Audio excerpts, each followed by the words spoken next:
Greetings, my name is Hardik Raj, and today we will be discussing the problem how many digits do I have?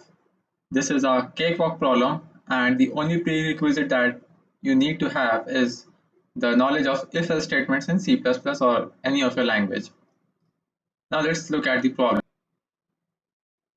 In the problem, we are given a number n, an integer n, and we need to output whether the number is a 1-digit number, a 2-digit number, a 3-digit number, or it has more than 3 digits. So yeah, that's it. So let's look at the code. I don't think I can explain it any better. So let's just look at the code. There are no test cases, so there's only a single solve function. We have an integer n. It is 1, 2, 3, 4, 5, 6. The value of n is less than or equal to 10 power 6, so it will fit in an int variable. So for a number to be a 1-digit number, it should be in the range from 0 to 9. And if that is the case, then we output 1. Else, if this statement was not executed, we move on to the next statement and check for a 2-digit number. If it lies between 10 and 99, then that number will be a 2-digit number, and in that case, we just output 2. Else, if this is not true, this statement is not true, this statement is not true, then the compiler will look at this statement.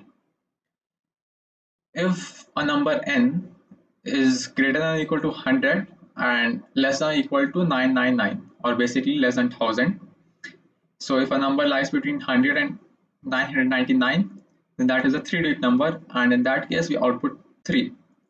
If none of these statements are true, then we execute the else statement and we output more than 3 digits. So this was the question. Let's try and submit this.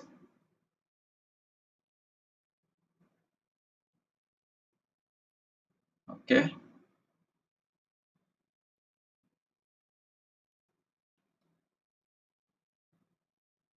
And while it is being submitted, let's look at the time complexity. All these statement checks take constant amount of time, and there are only 1, 2, 3, and 4. So there are 4 statements, and each statement takes a constant amount of time. So the overall time complexity of the question is a constant. So the time complexity is O of 1. Till now, I think the summation must have been executed. Okay, no. Yeah. So as you can see, the code was successfully submitted, and I hope you understood the solution, and see you next time. That's it for this one. Like the video if you understood the concept. In case of any doubts or queries, please feel free to drop a comment below. Do try and submit your own solution on CodeChef after watching this tutorial. If you are interested in competitive programming and want to learn and master data structures and algorithms, then CodeChef is a one-place destination for you.